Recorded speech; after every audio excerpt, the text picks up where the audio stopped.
Hola, que la paz de Jesucristo repose en el corazón de cada uno de ustedes. Sean bienvenidos a un nuevo video para el canal.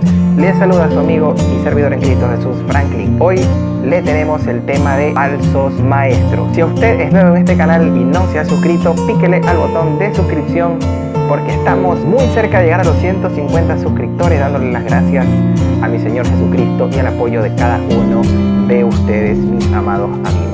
Entonces, sin más preámbulos, empecemos con el video, pero sin embargo, tengo que exponer que este video es altamente con fines educativos. Así gracias sea con todos y empecemos.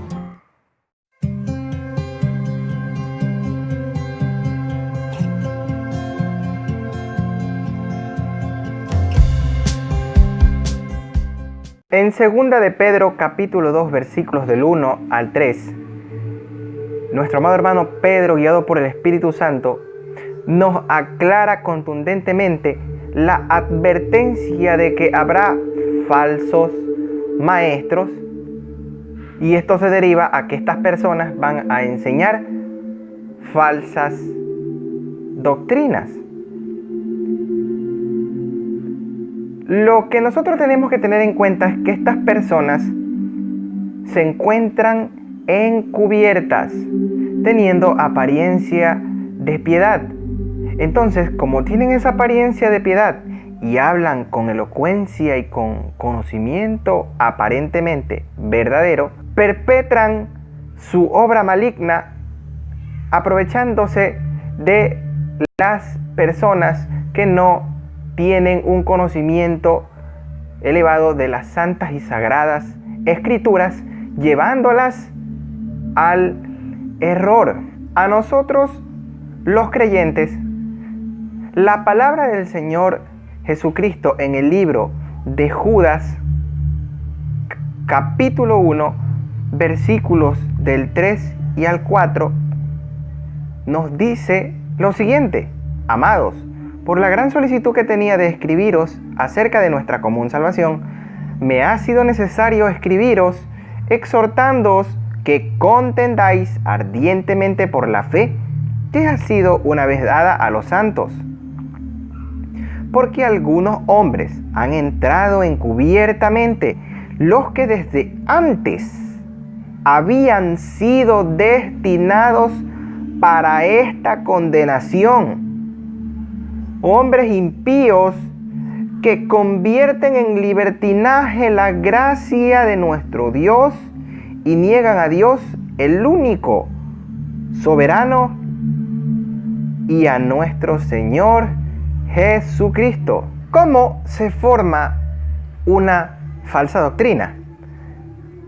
En 2 de Pedro, capítulo 3, versículos del 16 al 18, nos dice claramente: casi en todas sus epístolas, habiendo en ellas o hablando en ellas de estas cosas, entre las cuales hay algunas difíciles de entender, las cuales los indoctos e inconstantes tuercen, como también las otras escrituras, para su propia perdición.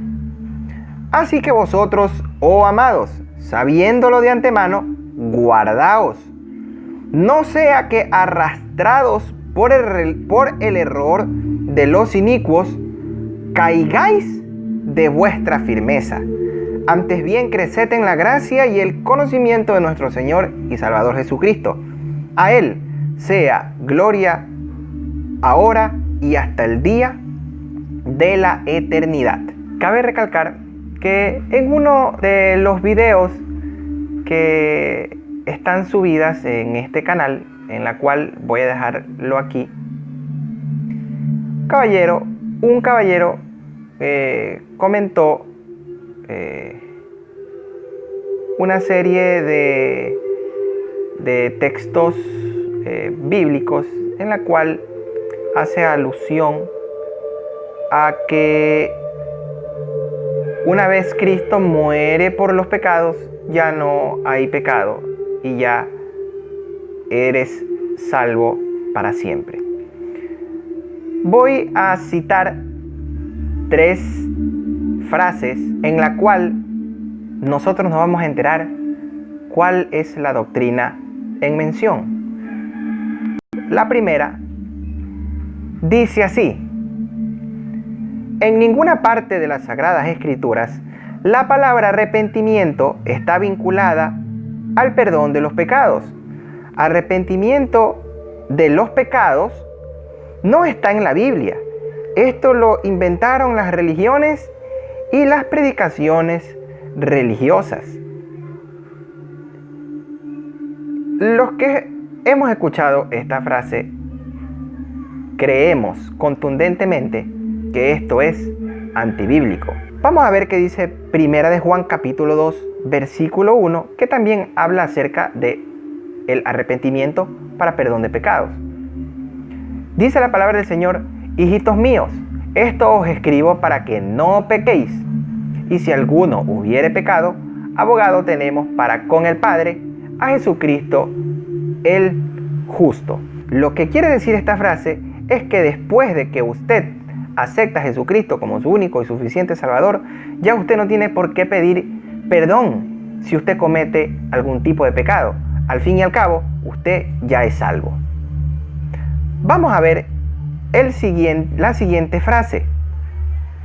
El arrepentimiento encierra la realidad que nos dice la Biblia que usted y yo vamos a cometer pecado hasta el día de nuestra muerte física, porque en nuestro cuerpo está arraigado una naturaleza que la contrajo Adán, heredada a toda la raza humana, que nos va a hacer pecar, querrámoslo o no, contra Dios, hasta el día de nuestra muerte física.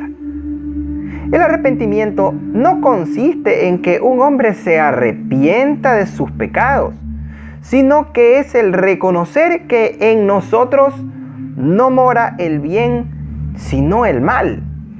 Más bien, nosotros no podremos del todo dejar de pecar, porque el único santo es Dios.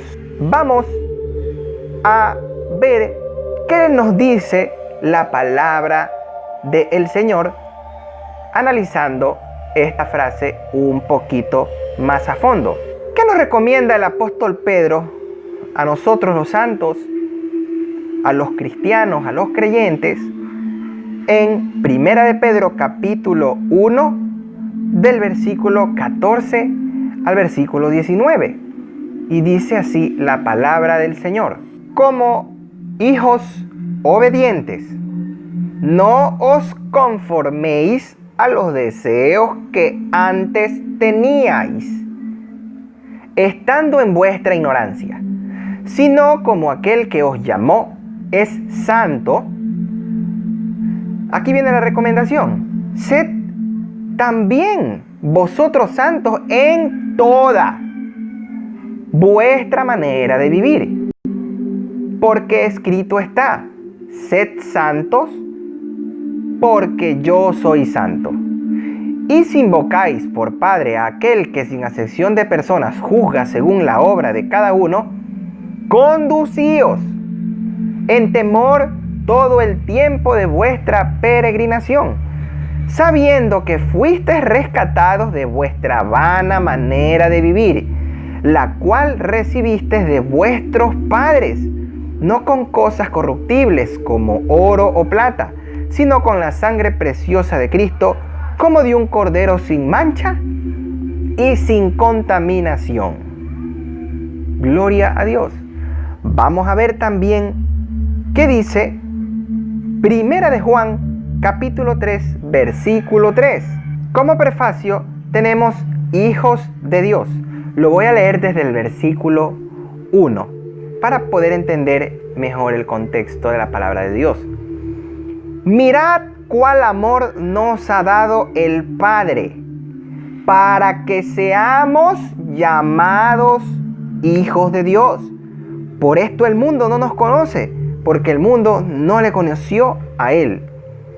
Amados, ahora somos hijos de Dios, y aún no se ha manifestado lo que hemos de ser. Pero sabemos que cuando Él se manifieste, seremos semejantes a Él, porque le veremos tal como Él es. Y todo aquel que tiene esta esperanza en Él, se purifica a sí mismo, así como Él es puro. Primera de Corintios, capítulo 11, versículo 1, dice la palabra del Señor. El apóstol Pablo dijo: sed imitadores de mí, así como yo de Cristo. Gloria a Dios. Vamos también a mencionar la tercera y última frase y nos daremos cuenta de qué doctrina negativa estamos hablando. Y dice, según que las obras de santidad, que perseveres, que dejes de pecar, que entres a una liturgia religiosa, que perseveres en santidad. Todas esas cosas no te salvan de la condenación por tus pecados. Estas son obras de la ley y estás bajo maldición. De manera que al pecar contra Dios, no arrepintiéndose del pecado y no apartarse del pecado, no implica, ojo con esto, no implica perder la salvación, pero sí implica perder los galardones en el tribunal de Cristo. Entonces, mencionando esta frase, ya nosotros sabemos de qué doctrina estamos hablando. Y es la doctrina de los VSSS o salvo, siempre salvo, cuyo precursor fue el ya extinto José Luis de Jesús Miranda, el cual, ojo con lo que voy a decir, el cual entendió un misterio. Y entendiendo este misterio, se embotó, se torció totalmente, llevando al error a multitudes de personas hasta la actualidad. Cuando dice que una persona es salvo, siempre salvo, no puede arrepentirse del pecado porque ya es salvo y no se va a perder su alma. No voy a entrar en detalles en este tema porque estos temas se lo tratan con mucho tino y muchas personas en el mundo entero no han alcanzado una madurez espiritual y no han tenido un conocimiento alto para poder digerir este misterio. En cuanto a que nosotros no tenemos que arrepentirnos de los pecados porque ya somos salvos, Proverbios 28, capítulo 13 dice que el que encubre sus pecados no prosperará, mas el que los confiesa y se aparta alcanzará misericordia.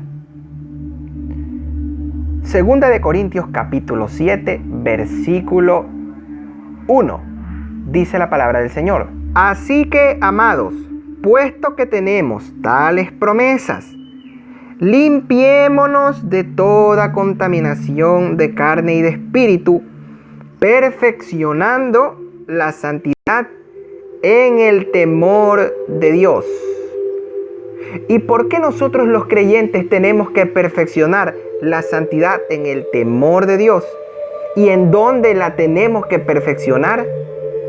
Vamos a ver en Primera de Tesalonicenses capítulo 5 versículos 23, que dice así: y el mismo Dios de paz os santifique por completo y todo vuestro ser, nuevamente, y el mismo Dios de paz os santifique por completo, punto y coma, y todo vuestro ser, espíritu, alma y cuerpo, sea guardado irreprensible para la venida de nuestro Señor Jesucristo. Si nosotros retrocedemos el video, nos vamos a encontrar con la frase de que nosotros, estando en la naturaleza caída, no podremos del todo dejar de pecar. Pero, sin embargo, nuestro amado hermano el apóstol Pablo participó de la naturaleza pecaminosa, la naturaleza caída. Pero él pudo decir, sed imitadores de mí como yo de Cristo. ¿Y cómo fue Cristo aquí en la tierra? Fue santo en toda su manera de vivir. Lo mismo ocurrió con el siervo del Señor, el apóstol Pablo. Él murió con la esperanza de ser arrebatado. Y como murió con la esperanza de ser arrebatado, en su naturaleza pecaminosa se guardó puro y santo para la venida del Señor Jesucristo. Si nosotros alegamos que nosotros en este cuerpo, o que del todo no vamos a poder dejar de pecar, entonces, ¿por quién viene el Señor Jesucristo el día del arrebatamiento? Cuando Él venga a ver a su pueblo. Sería una contradicción. Estaríamos aboliendo la doctrina del rapto de la iglesia. La palabra del Señor mismo lo dice nuestro amado hermano Pablo, guiado por el Espíritu Santo. Todo lo puedo en Cristo que me fortalece. Esto es todo, incluida la santidad en este cuerpo. Sin embargo, si el Señor Jesucristo viene a ver a su pueblo en el arrebatamiento, pues así uno haya predicado muy bonito, haya cantado muy bonito, haya participado de la gloria de Dios, haya sanado enfermos, haya profetizado, pues el Señor Jesucristo dirá, no os conozco, nunca os conocí, apartaos de mí, hacedores de maldad. La palabra del Señor es muy clara cuando a nosotros nos dice que la carne y el espíritu están en una lucha constante y diaria. Si nosotros, los creyentes, dejamos que las obras de la carne le ganen a lo que el espíritu desea, pues al momento de el sonar de la trompeta, tristemente nos quedaremos a la gran tribulación. ¿No ve que este cuerpo va a ser transformado en un abrir y cerrar de ojos? ¿Y cómo este cuerpo que tiene cosas contrarias y negativas va a ser transformado y se va a ir? Nada inmundo entrará al reino de los cielos. Y si nosotros, los gentiles, los que creemos en Jesucristo, nos quedamos a la gran tribulación, pues lamentablemente no tendremos oportunidad de salvación, porque Jesucristo se centrará en la salvación al pueblo de Israel. El tiempo de la gracia para nosotros terminó. Por eso muy claro está la parábola de las vírgenes prudentes e insensatas. Las insensatas, por no tener el aceite, pues no entraron a las bodas. No entraron a las bodas. Y Él les dirá, no las conozco. Esto es una parábola. Encierra un misterio. Y esto no se necesita de hermenéutica ni exégesis para entender esto. Esto se entiende por medio del Espíritu Santo. No estoy diciendo que no se pueda estudiar esto, pero es mucho mejor que Espíritu Santo, que conoce lo que Dios y las profundidades de Dios, nos los enseñe a nosotros. Que la paz y la gracia del Señor Jesucristo repose en el corazón de cada uno de ustedes. Y mucho ojo con este tipo de doctrinas que pueden inducir al error, porque estas personas están ungidas con un espíritu inmundo de engaño. Hay que tener muchísimo cuidado de decir, no, yo no voy a caer en el error. Esto es espiritual y las cosas espirituales se toman con seriedad. Nos estaremos viendo para una próxima oportunidad en un nuevo video para su canal Palabras de Vida Eterna. Amén.